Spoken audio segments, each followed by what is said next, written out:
నమస్తే. దేశవ్యాప్తంగా ఇప్పుడు ఒక 5 రాష్ట్రాల్లో అంతర్యుద్ధం, అదేనండి ఎన్నికలు జరగబోతుంది.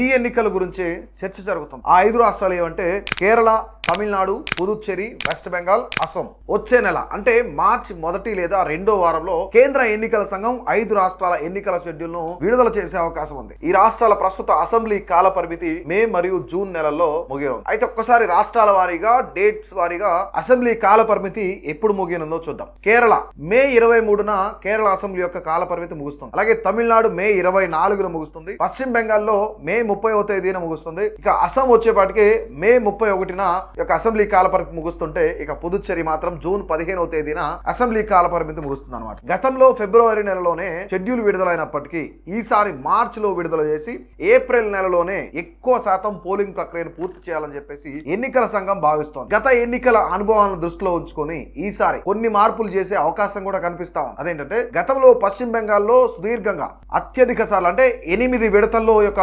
ఎన్నికలు జరిగాయి. తమిళనాడు, కేరళ, పుదుచ్చేరిలో ఒకే విడతలో పోలింగ్ కూడా జరిగింది. ఇక బెంగాల్లో భద్రతా కారణాల దృష్ట్యా ఈసారి కూడా ఎక్కువ విడతల్లో ఎన్నికలు నిర్వహించే అవకాశం ఉందని చెప్పేసి ఇప్పటికే ఎన్నికల సంఘం అధికారులు కూడా ఆయా రాష్ట్రాల్లో పర్యటించి భద్రతా ఏర్పాట్లు మరియు ఓటర్ల జాబితాను సమీక్షించారన్నమాట. ముఖ్యంగా తమిళనాడు, బెంగాల్ వంటి రాష్ట్రాల్లో ఓటర్ల తొలగింపుపై రాజకీయ దుమారం రేగుతున్న నేపథ్యంలో ఈసీ మరింత అప్రమత్తంగా వ్యవహరిస్తుందన్నమాట. అయితే ఈ వార్తలో అస్సాం ఎన్నికల గురించి ఒక ముఖ్యమైన అప్డేట్ ఏంటంటే, గత ఎన్నికల్లో అస్సాంలో 3 విడతల్లో ఎన్నికలు నిర్వహించారు. అయితే ఈసారి పరిస్థితిని సమీక్షించిన ఈసీ మొత్తం 126 అసెంబ్లీ స్థానాలకు ఒకే విడతలో అంటే సింగిల్ ఫేజ్ లో ఎన్నికలు నిర్వహించాలని చెప్పేసి భావిస్తుందన్నమాట. ఏప్రిల్ 3 నుండి 7వ తేదీల మధ్య ఏదో ఒక రోజున పోలింగ్ జరిగే అవకాశం అయితే ఉందని చెప్పేసి మనకు సమాచారం అందుతుంది. భద్రతా బలగాల లభ్యతను బట్టి దీనిపైన తుది నిర్ణయం తీసుకోనున్నారు.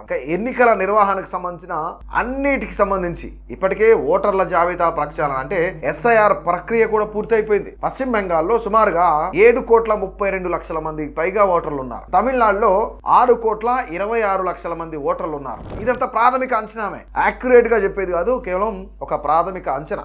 ఎన్నికల కోడ్ అమల్లోకి రాకముందే ఆయా రాష్ట్ర ప్రభుత్వాలు ఏవైతున్నాయో వాళ్ళు అభివృద్ధి పనులకు శంకుస్థాపన చేస్తూ ప్రజలను ఆకర్షించే పనిలో పడ్డారు. ఆపరేషన్ ఆకర్ష్, ప్రజలను ఆకర్షించాలి, ఓట్లు ఎక్కువ రాబట్టాలి, అధికారంలోకి రావాలి అని చెప్పేసి ప్రస్తుతం 5 రాష్ట్రాల్లో ఉన్న అధికార పార్టీలు వాళ్ళు చేసిన అభివృద్ధి పనులకు సంబంధించో లేదంటే ఇంకేమన్నా కొత్త ఓపెనింగ్స్ ఏమైనా ఉంటే వాటిని కూడా చేసేసి ప్రజలందరిని ఆకర్షించాలి, వాళ్ళ ఖాతాలో ఇది వేసుకోవాలని చెప్పేసి ఆయా రాష్ట్రాల ప్రభుత్వాలు భావిస్తున్నాయి. అయితే మార్చిలో నోటిఫికేషన్ రాగానే ఎన్నికల కోడ్ అమల్లోకి వస్తుంది కాబట్టి తద్వారా మే చివరి నాటికి కొత్త ప్రభుత్వాలు కొలువుదీరే అవకాశం ఉంది.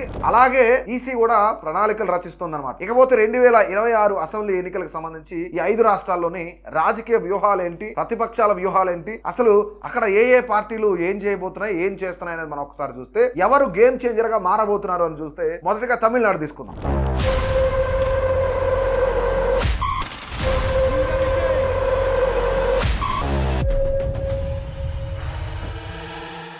సరికొత్త సమీకరణాలు తమిళనాడులో ఈసారి ఎన్నికలు అత్యంత ఆసక్తికరంగా మారే అవకాశం ఉంది. అధికార పార్టీ డిఎంకే అంటే స్టాలిన్ ఆధ్వర్యంలో ఉన్న డిఎంకే పార్టీ తన సంక్షేమ పథకాలు వాటితో పాటుగా ద్రావిడ మోడల్ పైన నమ్మకంతో ఉంది. ప్రతిపక్ష ఏఐఏడిఎంకే పార్టీకి సంబంధించి ఎడప్పాడి పళనిస్వామి ప్రభుత్వ వ్యతిరేక విధానాలు ఏవైతున్నాయో వీటన్నిటిని కూడా అనుకూలంగా మార్చుకోవాలని చూస్తున్నారు. 3వ పార్టీ వచ్చేసి టీవీకే పార్టీ. ప్రముఖ నటుడు విజయ్ స్థాపించిన టీవీకే తమిళగా వెట్రి కలగం ఈ ఎన్నికల్లో గేమ్ చేంజర్ అయ్యే అవకాశం ఉందని చెప్పేసి పలు సర్వేలు ఎప్పటికే వెల్లడించాయి. లయోలా కాలేజ్ స్టూడెంట్స్ ఎవరైతున్నారో వీళ్ళు ప్రధానంగా ఎప్పుడు కూడా వాళ్ళు ఒక సర్వే నిర్వహిస్తారు. ఆ సర్వే ఎవరు అధికారంలోకి రాబోతున్నారు, ఎవరు ఓటమి పాలవుతున్నారు, ఎవరు గేమ్ చేంజర్ అవుతున్నారు, ఎవరు కీ రోల్ ప్లే చేయబోతున్నారు అనేది అంటే వాళ్ళకి వచ్చిన సాంప్రదాయం. ప్రతి సంవత్సరం కూడాను ఎన్నికలకు సంబంధించిన సర్వే నిర్వహిస్తారు. దీంట్లో టీవీకే పార్టీ, విజయ్ స్థాపించిన టీవీకే పార్టీ గేమ్ చేంజర్ అయ్యే అవకాశం ఉందని చెప్పేసి చెప్తున్నారు. ఇక యువత మరియు తటస్థ ఓటర్లు అంటే మధ్య అంటే అటు ఇటు కాకుండా కొంత స్టాండర్డ్ గా ఉండే ఓటర్లు ఎవరైతున్నారో వాళ్ళు విజయం ఎంత వరకు ఆకర్షిస్తారనేది కూడా కీలకం. అయితే కమల్ హాసన్ ఎంఎన్ఎం ఇప్పటికే డిఎంకే కూటమితో పాటు కొంత సానుకూలంగా ఉన్నారన్నమాట. అయితే బీజేపీ ఒంటరిగా లేదంటే చిన్న చిన్న పార్టీలు ఏవైతే వీటన్నిటి కలుపుకొని వాళ్ళు వాళ్ళ బలాన్ని ప్రదర్శించుకోవాలని చెప్పేసి నిరూపించుకోవాలని చూస్తున్నారు. ఇది తమిళనాడుకి సంబంధించిన సెనారియో.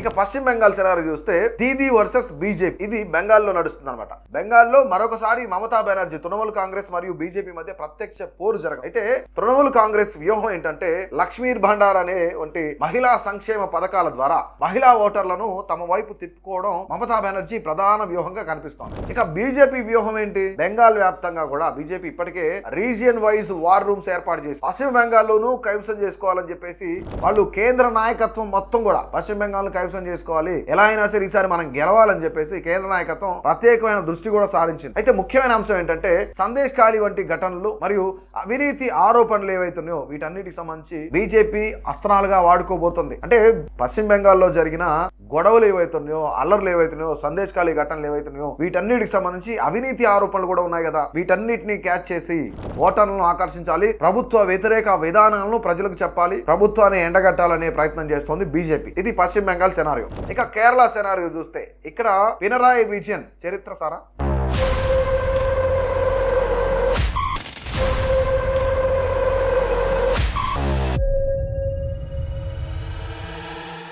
కేరళలో సాధారణంగా ప్రతి 5 ఏళ్లకు ఒకసారి ప్రభుత్వం మారుతూనే ఉంటుంది. అయితే ఇక్కడ LDF, left democratic front, Pinarayi Vijayan దీనికి నాయకత్వం వహిస్తున్నారు. వరుసగా 3వ సారి గెలిచి చరిత్ర చాలని చెప్పేసి అక్కడున్న ఎల్డిఎఫ్ చూస్తాం. కానీ దీనికి భిన్నంగా యూడిఎఫ్, కాంగ్రెస్ కూటమి, యునైటెడ్ డెమోక్రటిక్ ఫ్రంట్ ఈసారి ఎలాగైనా అధికారం చేపట్టాలని చెప్పేసి రాహుల్ గాంధీ ప్రభావంపై ఆశలు పెట్టి, ఇకపోతే బీజేపీ విషయానికి వస్తే కేరళలో ఖాతా తెరవడమే కాకుండా తన ఓటు బ్యాంక్ ని గణనీయంగా పెంచుకోవాలని చూస్తున్నారు. ఇది కేరళకు సంబంధించి కాంగ్రెస్ కూటమి గాని, యూడిఎఫ్ గాని, ఎల్డిఎఫ్ గాని, బీజేపీ గాని వ్యూహాలు ఎలా ఉంటే ఇక అస్సాం చూద్దాం ఒకసారి.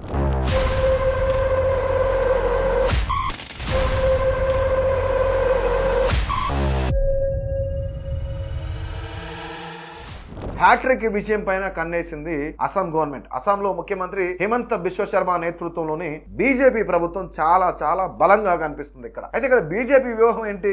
అభివృద్ధి, హిందుత్వ ఎజెండాతో పాటు ఎవరైతే చొరబాటుదారులు ఉన్నారో వాళ్ళకి అంశాన్ని ప్రధానంగా వాడుతోంది. ఇక ప్రతిపక్ష కాంగ్రెస్ పార్టీ నాయకుడు గౌరవ్ గొగోయ్ సారథ్యంలో విపక్షాలు ఏకమై బీజేపీని అడ్డుకోవాలని చెప్పేసి ప్రయత్నం చేస్తున్నారు. కానీ ముఖ్యంగా 126 స్థానాలు ఒకే విడతలో ఎన్నికలు నిర్వహించే అవకాశం ఉండడంతో వ్యూహాత్మక మార్పుగా భావిస్తున్నారు అక్కడ ఉన్న ప్రజలు గాని, మధ్యస్థ ఎవరైతే తటస్థంగా ఉండే ఓటర్లు గాని. రైట్, ఇక ఫైనల్ గా పుదుచ్చేరి విషయానికి వద్దాం.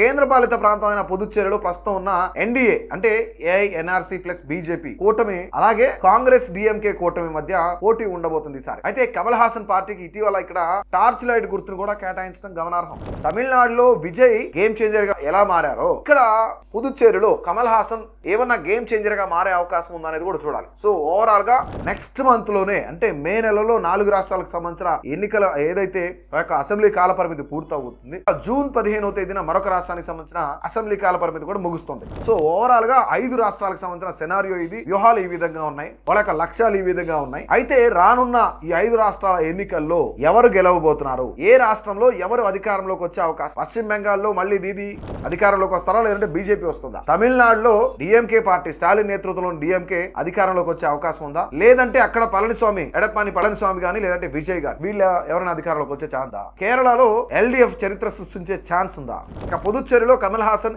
ఏ విధంగా టార్చ్ బేరర్ అవ్వబోతున్నారు, గేమ్ చేంజర్ అవ్వబోతున్నారు? అస్సాంలో మళ్ళీ ఇక్కడ హిమంత బిశ్వ శర్మ సీఎం గా ప్రమాణ స్వీకారం చేస్తారా లేదంటే అక్కడ బీజేపీని ప్రజలు ఏమైనా పక్కన పెట్టే అవకాశం? ఈ 5 రాష్ట్రాల్లో ఎవరు అధికారంలోకి రాబోతున్నారు, ఎవరు వస్తే బాగుంటుంది అనేది మీ అభిప్రాయాన్ని తప్పకుండా తెలియజేయండి.